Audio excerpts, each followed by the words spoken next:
one of the things I think the listeners are really going to be interested in is when I was reading the book, you covered this section, and from your research, you initially got a list of things that on the surface people regret the most.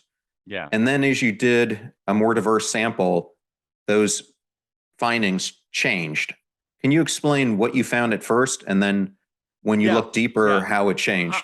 I'm glad that you asked that question. It goes to like the research and the process by which one comes to these conclusions. And so it's easy to bypass that. But I don't like bypassing it. I like talking about it. So here's what we know.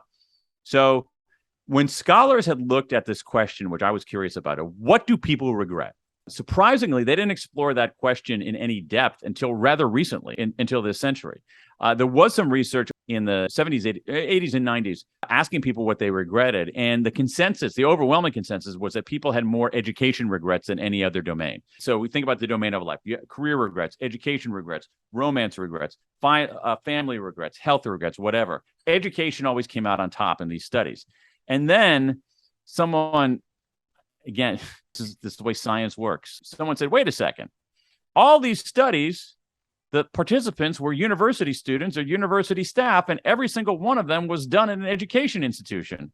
No wonder education was the top regret. If we had done it in hospitals with doctors and nurses and patients, maybe health would have been the biggest. So then these two researchers did a very good overall sample of the U.S. population using, again, forgive me for getting in the methodological weeds here, but did what's called random digit dialing, which was waning a little bit now. It's basically a way to get a representative sample in a poll of the U.S. population.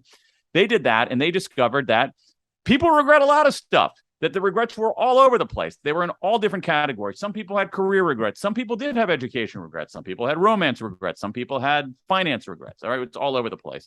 So it's kind of unsatisfying. So I said, okay, you know what I'm going to do? I'm going to do a better version of this. I'm going to do the biggest public opinion survey ever conducted on this topic. And we did it with working with Qualtrics, a big data analytics survey company. We did a really, really, really good public opinion. I mean, I'm very proud of what we did. We did a first-rate public opinion survey of American attitudes of regret, where we sampled people, we had them list of regret, and then we had them put them into the categories: career, education, et cetera, et cetera. And I discovered, once I crunched the numbers, that people regret a lot of stuff. It was all over the place, right? So that's kind of frustrating because I spent this time and treasure on this big survey looking for demographic differences, of which there were not many, and trying to crack the code of what people regretted, and didn't do that. Qualitative piece of research came in. So let me indulge me with this explanation here. So what I discovered is when you have people slot them into these existing categories, they are all over the place. But those existing categories are less revealing than something else going on beneath the surface.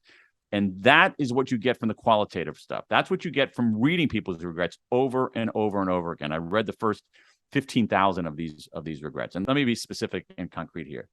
The best example of it is this. So I've got people who regret a lot of regrets about not traveling, okay?